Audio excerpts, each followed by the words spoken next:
Isang magandang umaga po sa inyong lahat dito po sa North America at sa dako po ng Pilipinas. Isang magandang gabi naman po sa inyong lahat, mga minamahal kong mga kapatid sa Panginoon. Ito po ang inyong lingkod, si Pastor Ruel Camia po, mula po dito sa Winnipeg, Manitoba, Canada, para po sa ating pag-aaral ng Salita ng Diyos ngayong umaga. Welcome po sa Tinig ng Pag-asa. Ang ating pong pag-aaral ngayong umaga ay pinamagatan pong For me to live is Christ and to die is gain. Isang pag-aaral sa Philippians chapter 1 verse 21. For me to live is Christ and to die is gain. Ang katanungan po na ito ay nais kong itanong. What do you think about this experience we call life? Pag pinag-uusapan po ay buhay, ano po ang nasa isipan natin? Ano po ang naglalaro sa ating isipan kapag ang pinag-uusapan ay buhay? Now, second question, what about these things we all face known as death? If we therefore can define what life is, how can we then define death? Paano ba natin binibigyan ng kahulugan ng buhay at paano natin binibigyan kahulugan ang kamatayan? At kung nabigyan po natin ng kahulugan ng buhay at nabigyan natin ng kahulugan ng kamatayan, ang huling tanong na nais kong ibigay sa inyo ngayong umaga, na kasama ko pong nagbubulay-bulay ng salita ng Diyos ay ito. What is the purpose and meaning of it all? What do you think is the purpose of life? And what do you think is the purpose of death? Mga kapatid, if religion does anything, it should answer those questions. Kung meron pong pwedeng gawin ang relihiyon at kung kayo'y merong relihiyong kinaaniban, siguro po at this point in time, ay alam ninyo ang sagot sa katanungang ano ba ang buhay at ano ang kamatayan. Kasi primarily ito ang role ng relihiyon. Ang ipaliwanag kung ano ang layunin ng buhay at ano ang layunin ng kamatayan. So, naniniwala po ako kung tunay ang relihiyon, yung salita ng Diyos na pinag-aaralan doon sa tunay na relihiyon na yon, certainly will answer the question na purpose ng buhay at ng kamatayan. So, the Apostle Paul wrote Philippians chapter 1 verse 21 to answer this ultimate question. At ang sabi po ni Apostol Pablo sa Philippians 1:21, ang mabuhay ay si Kristo, ang mamatay ay pakinabang. Sa talata pong ito ng Philippians 1:21, we find in a concise summary. No, it is a summary in this one verse, the real meaning of life. And dito rin, i-define ang real meaning ng death para sa mga Kristiyano. And it is very important na maunawaan natin ito. Kasi baka nga tayo ay nakakapit sa ating mga relihiyon at pananampalatayang meron tayo, pero at the end of the day, sablay naman pala yung ating kinakapitan at pinaniniwala ang pananampalataya. Kaya mahalaga po na makita natin yung halaga ng buhay. Kasi po, ang pinakawalang kwentang buhay ay yung namuhay ka nga rito, umabot ka ng 90 anyos nang hindi mo naman nasumpungan kung ano ang layunin nito. At kung hindi mo nasumpungan ang layunin ng buhay, e papaano mo mapapakinabangan maging ang kamatayan. So atin pong aaralin, no po, isang simpleng verse pero punong-puno po ito ng magandang pagpapakita sa atin ng kahulugan ng buhay at ng kamatayan. So let us study the verse now. Una, sabi ng talata, to live is Christ. Alam niyo po mga kapatid, kung babasahin niyo po ang earlier verses ng Philippians, starting chapter 1 verse 1, we will see how Paul was able to rejoice even though he was in prison. Kung babasahin nyo po yung Philippians, yan yung pong mababasa yung mga word na rejoice, no? Rejoice always. Pero ang sumulat nito na nag-encourage sa atin na to have the joy in our heart and to rejoice ay nakakulong. He was chained to a Roman guard because he had the opportunity to witness the guards. Nakakulong siya, pero sa kabila ng kanyang pagkakakulong, nagre-rejoice at nagpupuri siya kasi kung hindi siya nakakulong, hindi siya makapag-share ng ebanghelyo doon sa mga prison guard. Alam niyo naman yung kwento, si Paul and si Silas, di po ba, doon sa Book of Acts, na kung saan sila'y nag-awitan ng himno, gumuho yung prison guard, yung prison, at sila po ay nakalabas doon, inilabas sila. And they were able to witness to the guard. They were able to witness to the prison guards. So, ito yung dahilan kung bakit si Paul, sa kabila noong kanyang mabigat na kalagayan, sa kanyang mabigat na sitwasyon, ay nakapagbibigay siya ng kagalakan sa Diyos. Bakit? So, Paul rejoiced, and how could he rejoice like that? The answer is because he had this underlying commitment to glorify God in everything he did. In every circumstance in his life, his goal is to give God the glory, to live his life for Christ. So, ganun po yung tao na namumuhay kay Kristo na hindi nakabase ang kanyang pamumuhay sa sirkumstansya, hindi nakabase yung kanyang buhay sa kung ang kalagayan ay positive, kung ang bangko'y may laman, kung ang refrigerator ay may pagkain, kung ang katawan at ang kalusugan ay malusog at walang karamdaman. Hindi ganon. Paul rejoices in spite of a not so good circumstances because in everything, the goal of his life is to live for Christ. Amen? So, ano po makikita natin? Ang sabi ng Westminster Shorter Catechism, no po? Ang sabi po, ang question number 1, what is the chief end of man? Ang sagot po ng katekismo, a man's chief end is to glorify God and enjoy Him forever. Pinamumuhay maigi ito ni Apostol Pablo.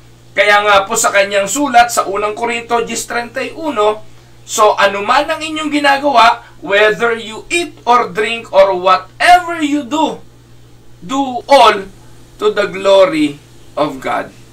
That was the Apostle Paul's intention. So dahil ganyan ang kanyang pamumuhay, he is living with Christ and he is living for Christ, and in Christ meron siyang joy, meron siyang kagalakan in spite of the circumstances. Amen? So, titingnan po natin, if Paul was free, he was going to glorify God. How? By spreading the gospel with his freedom. Kasi yun ang commitment niya, to give glory to God. So, if he was in prison, katulad nung panahong itong sinusulat niya ang gospel na ito, he would still glorify God because in the prison, he had an opportunity to spread the gospel to the prison guard. If he was healthy, he will glorify God with his strength. And if he was sick, katulad nung nagkaroon siya ng thorn in the flesh, na idinalangin niyang pagalingin ng Diyos pero hindi pinagaling, ang sabi niya pa rin, luluwalhatiin at pupurihin niya ang Diyos because the grace of God would be sufficient for him in his sickness. That was Paul's commitment. Ang tanong, saan siya kumuha ng ganyang commitment? Saan siya kumuha ng ganong pananampalataya? Saan siya kumuha ng ganong klase ng paninindigan? Dahil po'y namumuhay siya kay Kristo. Siya rin po ang sumulat ng Galatia 2:20 na siya'y napako sa krus na kasama ni Kristo at hindi na siya ang nabubuhay, kundi si Kristo na ang nabubuhay sa kanya. At kung si Kristo na ang nabubuhay sa kanya, in like manner, he will also live this life. He will also live this life for Christ. Amen?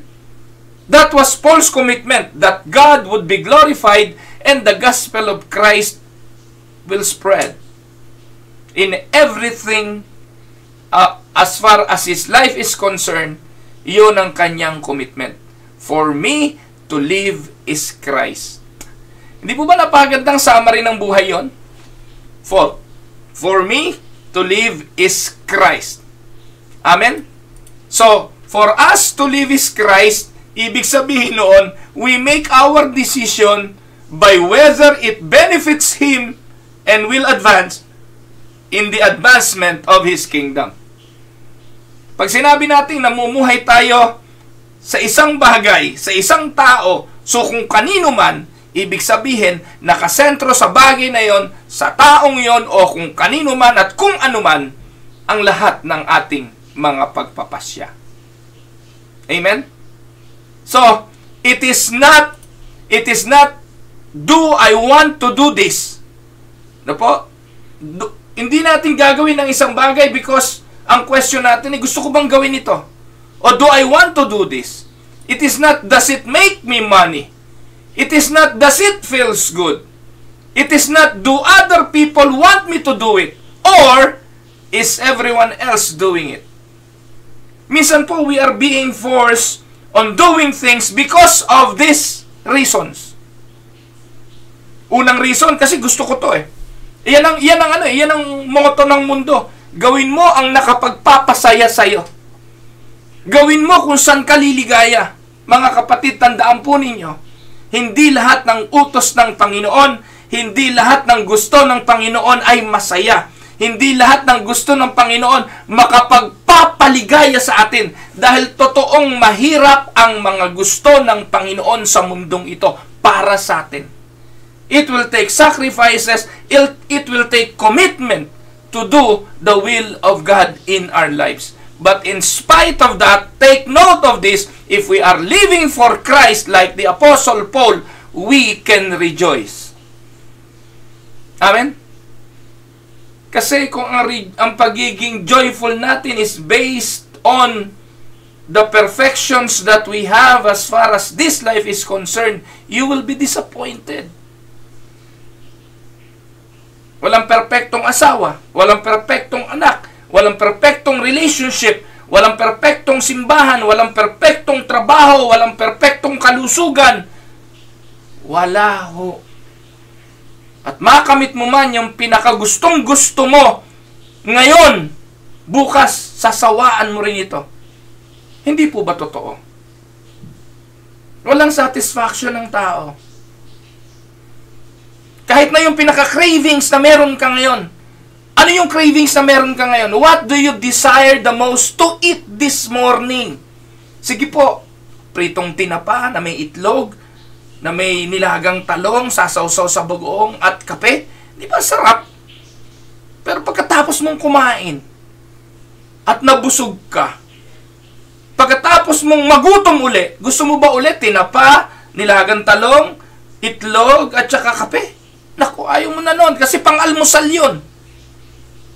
Yung constant craving ng tao, yung desires of the flesh, yung ating mga pagpapasya was influenced by that. Do I want to do this? Does it make me money? Does it feel good? Do other people want me to do it? Sino nakaka-influence? Or ito yung fad, ito yung uso, ito yung ginagawa nila, so ito rin ang gagawin ko. No. The question for us is, does this further the kingdom of Christ in the world? Is this the purpose of God for my life? Will it give my Jesus the glory that He deserves? That is the way we are to make our decisions in the world as believers of Christ. Because like Paul, for us as Christians, to live is Christ. Amen? Ito po, masakit na tanong eh. Ewan ko po kung okay lang sa inyong itanong ko ito. Pero ito po ang tanong at sana pagbulayan natin. based on how you lived last week. What was your primary pursuit? Was it career, money, recognition, promotion, family, pleasure, or something? Be honest. Walang makakapanloko sa sarili mo kundi ikaw. Walang magsisinungaling sa sarili mo kundi ikaw. Tumingin ka sa salamin o sa screen ng cellphone mo ngayon kung saan nababasa mo ang tanong na ito. May this be an evaluating question for you right now. Based on how you lived yesterday, the other day, last week, what was your primary pursuit? Anong nagpapagising sa iyo sa umaga? Anong nagbibigay sa iyo ng enerhiya para gawin ang isang gawain? Anong nagtutulak sa iyo para maghanap buhay? Anong nagtutulak sa iyo para magpatuloy sa buhay na ito? Career, money, recognition, promotion, family, pleasure, or something. Walang masama dyan.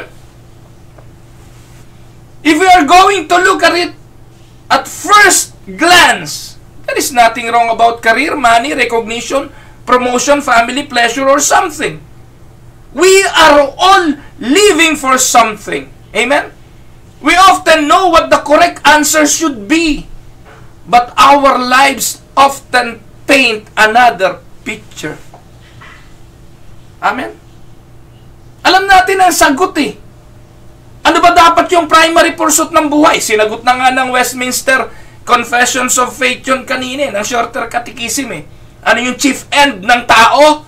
Kung ikay tao, at alam mong ikay mananampalataya, alam mo yung primary purpose ng buhay mo, to give God the glory and to enjoy Him forever. Amen? Now, the question is, what is your primary pursuit? Amen? Mga kapatid, hindi masama ang career, hindi masama ang money, hindi masama recognition, promotion, pero within that career, within your wealth and money, within the desire to have recognition, promotion, family, pleasure, sa lahat ng yan, dapat ang Diyos ang napaparangalan. Amen?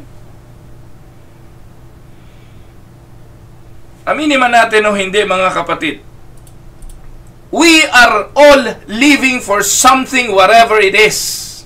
We believe it will bring us happiness and gives our lives meaning. Tama?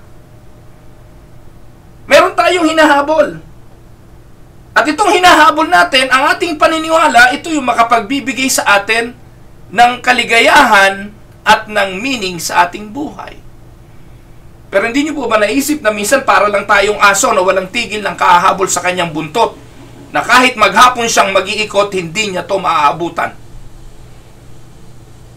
Amen? We are all living for something.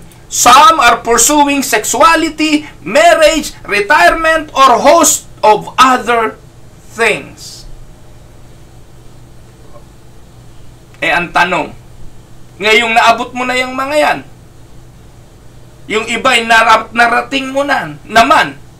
Sabi nga, in their proper places, many of these are goods, are good things, and good gifts from God. Hindi naman necessarily evil. Hindi naman necessarily bad. In their proper places, it is good. Sinasabi ko po, in proper places. I'm talking about pursuing sexuality. Hindi masama yun if it is in the proper places. Hinahanap mo yung sexualidad sa asawa mo, that is the proper place.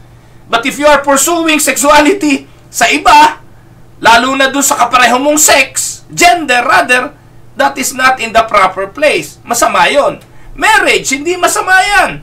Pero isa lang, hindi pwedeng dalawa yan. Retirement, hindi ho masama yan. Pero kung ang retirement na iniisip mo ay yung magpapasyal-pasyal ka na lang, gala ka na lang ng gala, at ang gagawin mo lang, magpakaligaya sa sarili mo, baka maliligaw pati retirement mo. Kasi yung panahon ng retirement, di ba? Ito yung panahon na kung saan dapat mas marami ka ng panahon para sa Diyos. Kasi dati ang lagi mong katwiran, overtime ako, may pasok ako, kahit linggo, may trabaho. Pag nag-retire ako, lahat gagawin ko na para kay Lord. Pero nung nag-retire ka, lalong lumayo. Lalong sumahol kesa dati. So, in their proper places, many of these are good. Many are God's gift. Pero the problem ay ito.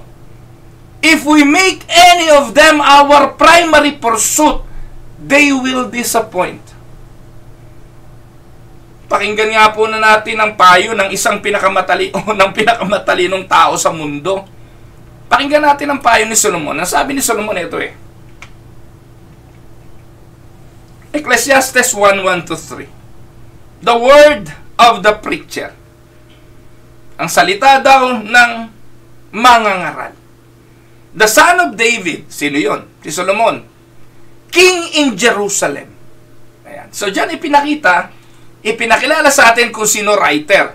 Siya si Solomon, siya yung pinakamatalinong tao kasi tinanong siya ng Diyos kung ano pipiliin niya, pinili niya wisdom. At siya dito nagsasermon. Preacher siya dyan. Payo yan ng mangangaral. Sino siya? Siya si David. Sino si David? Siya ang hari. So, ang anak niyang dating prinsipe, nung namatay siya, ito na hari. Kaya ipinakilala siya ang hari ng Jerusalem. Ano sabi niya sa verse 2? Sinimulan niya ang pangangaral sa ganito. Vanity of vanities. Yan ang sabi ng preacher. Vanity of vanities. All is vanity.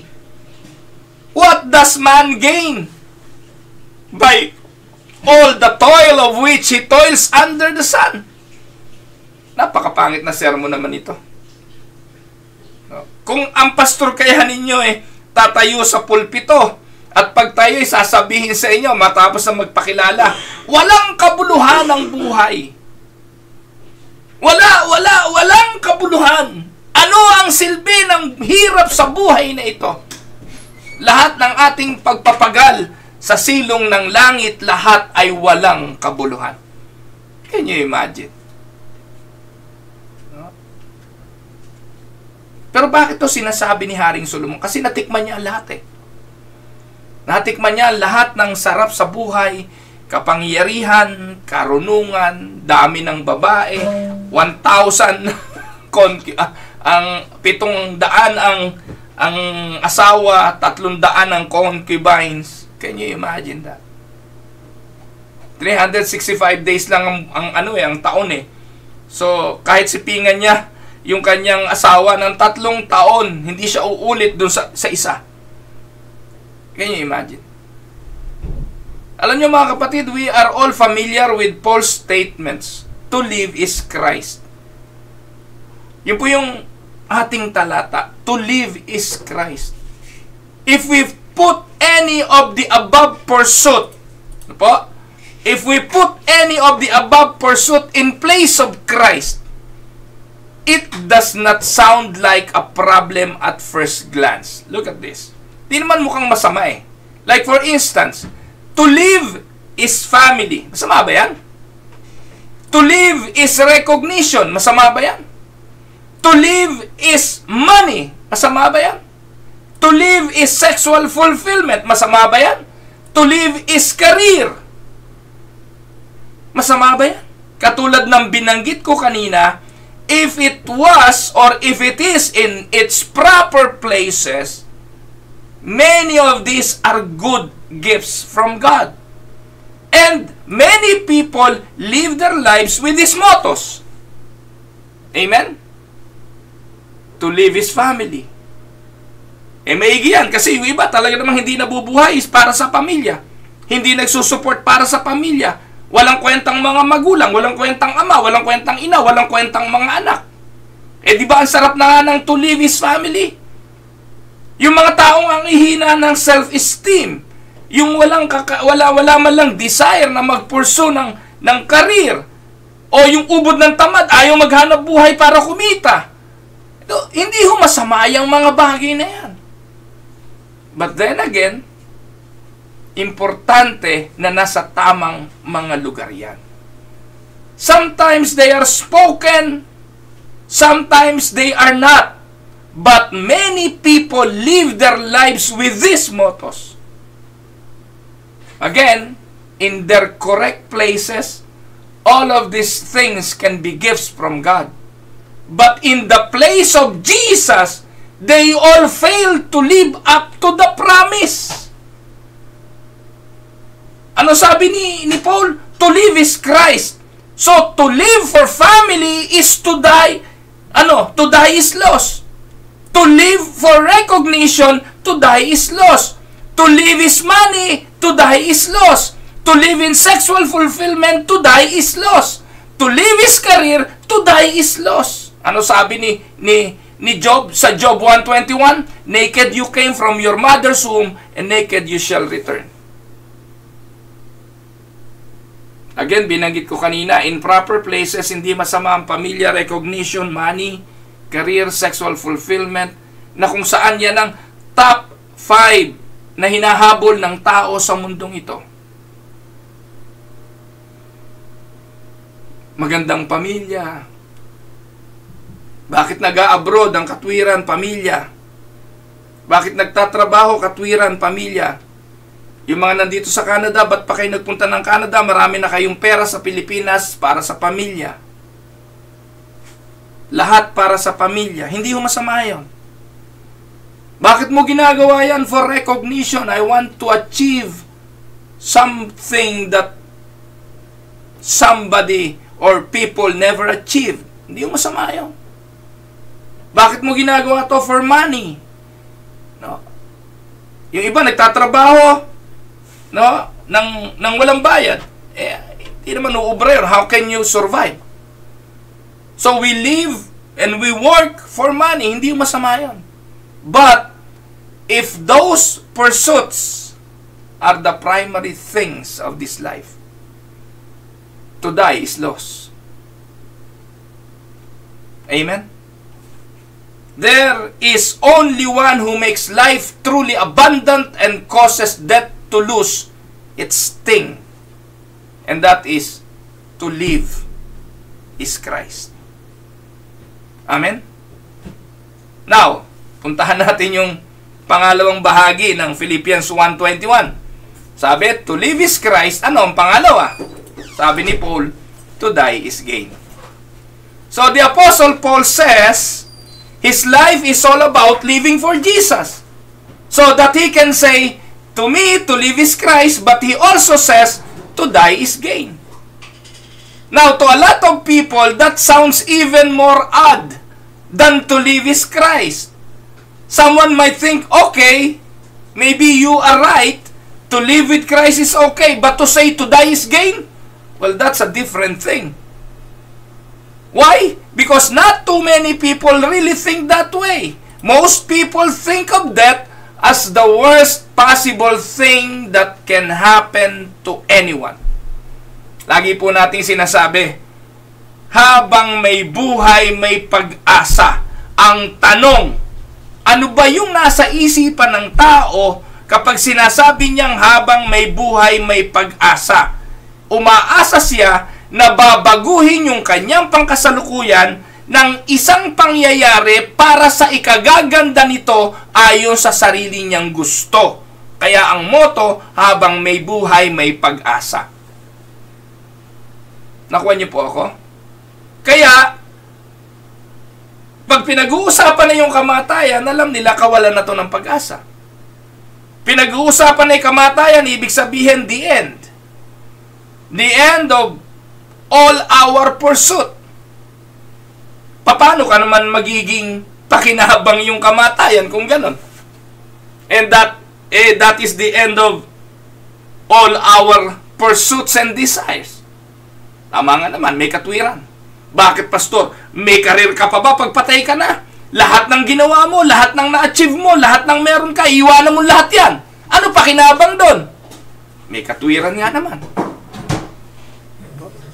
Yung asawa mo, mag-aasawa ng iba yan. Oo nga naman. Yung mga anak mo, nidalawin ka sa sementeryo, di ka dadalawin yan. Oo nga naman. Yung mga damit mong hindi mo naisuot, ibibigay yan kung kani-kanino. No? Yung mga damit mo naman na dati mong isinuot, ipamimigay na yan sa Value Village o sa mga thrift store. You will be forgotten. Nasaan ang pakinabang? Kaya pag pinag-uusapan ng kamatayan, ayaw niyan. Ano po? But the apostle says, to die is gain. Ngayon, tingnan natin mga kapatid yung original language na ginamit ni Apostle Paul dito. The word gain here is the Greek Bible word kerdos. Kerdos. Na ang ibig sabihin ay profit. Ano ba yung profit? Alam niyo, in the parable of the talents, in Matthew chapter 25, Jesus says that the slaves invested their master's money. Di po ba, yung binigyan ng talento na 5, pinangalakal, naging 10, no, I forgot, hindi ako siguro sure sa number, yung binigyan ng 3, na, ganun. Pero yung isa, nako, ano ginawa niya? Tinago. Kasi natatakot siya sa kanyang master. Ano naging profit nung kanyang itinago? Ang sabi nung master, pagbalik, mabuti pa binangko mo yan eh. At least kahit paano tumubo eh. At yung word na ginamit po doon, na profit, ay yung word na kerdos. That is the word that is used in Matthew 25. Kerdos is a business word. It means to make a profit. So Paul is saying here, death is not something I am afraid of. He says, it will actually profit if I die. Ito na yung panahon ng pagkubra ng tubo. No? Ganun pala yun. Parang investment ang buhay na naka-term. Ayan. So kung kayo po mga kapatid ay may konting pera, nilagay nyo po sa bangko, tapos sinabi ng bangko, pwede mo itong i-invest, lagyan natin ng term, 1 year, sa 1 year na yon, bibigyan kita ng 5.60% per annum, sa isang taon yon, kung meron kang meron kang $10,000 or 10,000 pesos sa tubo na 5.6%, tutubo yung pera mo ng magkano ba sa yung 10,000. Kayo na kumumpute, 500. Wala pa yata. O tama, mga 500. Ngayon, ang tanong, kailan mo kukubrahin yung tubo? Makukubra mo ba yun pag hindi pa tapos ang term? No. Pag kinancel mo yung term, hindi mo makukuha yung tubo. Walang tubo. Cancel din yung tubo. Tama? So, kailan mo makukuha yung profit? Pag tapos na ang term. Sa buhay na ito, ang kamatayan ang kuhanan ng tubo. Amen? Ito po yung nasa isipan ni Pablo. Ano man ang ginagawa ko rito, investment ito. Kaya nga sabi ng Panginoon sa Book of Matthew chapter 6, sabi niya ron, mag-ipon kayo ng mga bagay na yung hindi nabubulok. Kayamanan hindi dito sa lupa. Kayamanan sa langit. Ang tanong, kailan ang kubrahan nun? Makukubra mo ba yung kayamanan sa langit ngayon? Hindi! There is a proper timing to gain the profit. And the proper timing is when? When the believer dies. Amen? Kaya sabi ni Pablo, pag namatay ang Kristiyano, pakinabang. In fact, he elaborates on in the next verses of this passage. Philippians 1, tuloy po natin ang basa, 21 hanggang 23. Ano sabi diyan? For me to live is Christ and to die is gain. Bakit? Sabi ni Paul, if I am to live in the flesh, and that means fruitful labor for me. So take note, hindi walang kabuluhang buhay yung pinamuhay ni Pablo, ano po? Sabi niya, kung mabubuhay ako sa laman, fruitful labor yun para sa akin. Ibig sabihin, magpapakasipag pa rin ako. Susundin ko pa rin yung kaluwalhatian ng Diyos. Magiging makabuluhan pa rin ako. Yet, which I shall choose, I cannot tell. Verse 23, I am hard-pressed between the two. Ang patuloy na mabuhay sa laman, productive nga, ano po? Fruitful nga, o yung iwanan ang katawang ito at sumapanginoon. For that is far better. Ang mapa sa Panginoon is far better. I have a desire to depart from this life and be with Christ, for that is very much better. sa ibang translation. Now, we need to look closely at this expression. Yung expression na very much better. May 3 important Greek words tayong titingnan.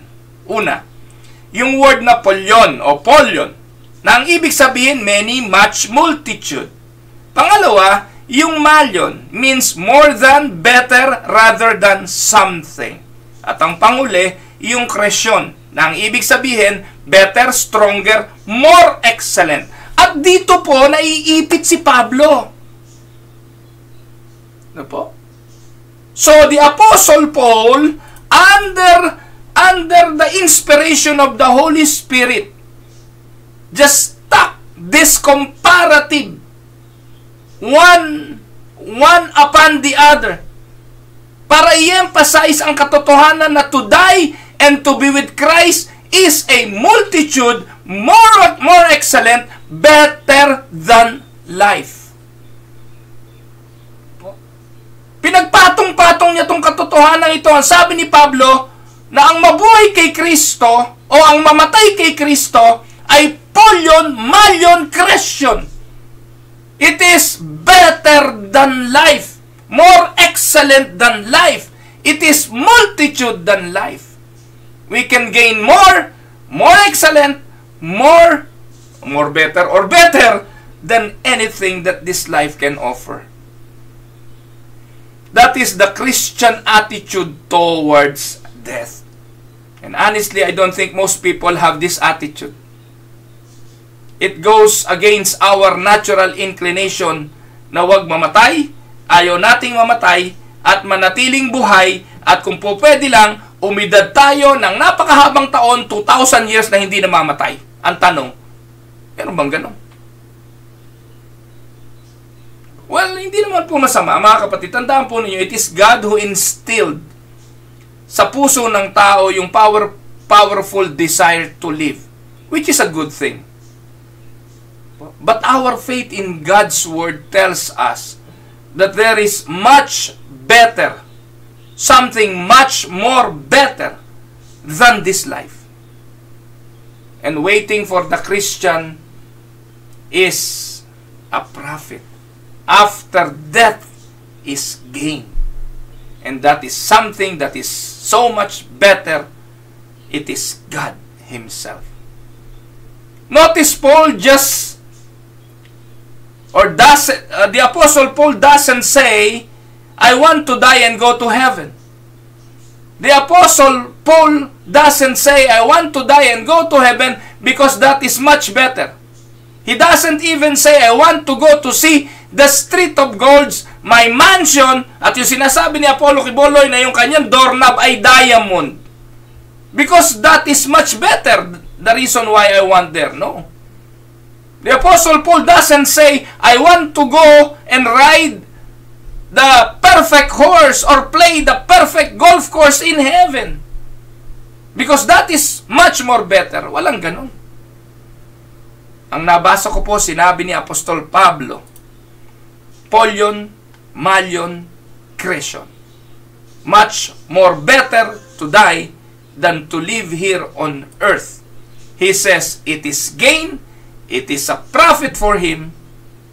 No po? It is better. Much more better. Amen? So, he says, I want to depart and be with Christ. For that is much more better. See, it is Jesus Himself who is the goal. It is the Lord who makes heaven who is the goal. And with Christ, it is much, much more better. Kaya, to live is Christ, to die is gain. Kailan natin makikita yung pearly gates? Kailan natin mararanasan ang langit kapag tayo ay namatay na tayo ay na kay Kristo? Amen? Now, tapos na ba tayo? Hindi. Balikan natin ang talata. Meron po akong iniwan at inihuli ko talaga ang bagay na ito. Sabi po ng talata, for me, to live is Christ, and to die is gain. In-highlight ko yung for me at inihuli ko po talaga yan. Alam niyo po, sometimes the smallest words have the biggest impact, and that is true sa ating talatang ito. Tama, to live is Christ and to die is gain. Pero para kanino ito? Para ba to sa lahat?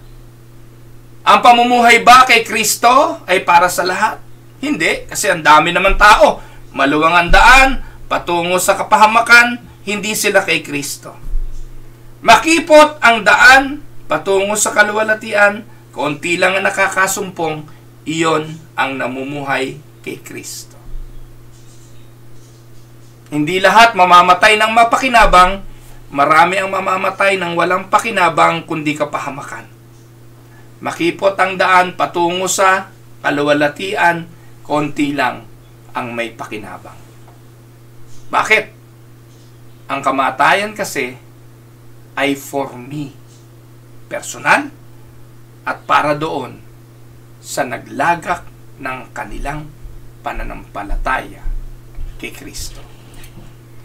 The Apostle Paul says here that this statement is not true for everyone. He could say, for me to live is Christ and to die is gain. But notice he said to me, maybe not for my children, sakit nun. Maybe not for my wife, ang sakit nun.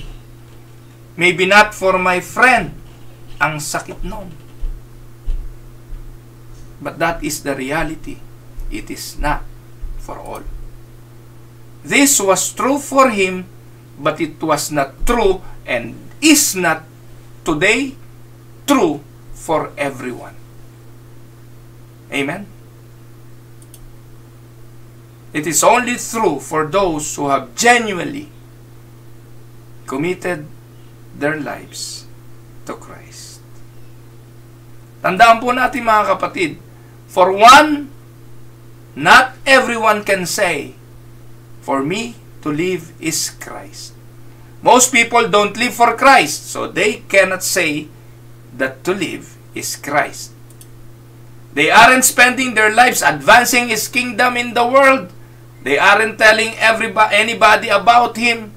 They're not giving glory to God. For them to live is not Christ. For them to live is just themselves, their will, their pleasure, their own. Final question that I would like to give all of you today is this. What about you? Is for you to live Christ. Pagpalain po tayo ng Panginoon. Ito po ang inyong lingkod, si Pastor Ruel Camia po, mula po dito sa Winnipeg, Manitoba, Canada, para po sa ating pag-aaral ng salita ng Diyos dito po sa Tinig ng Pag-asa. God bless everyone!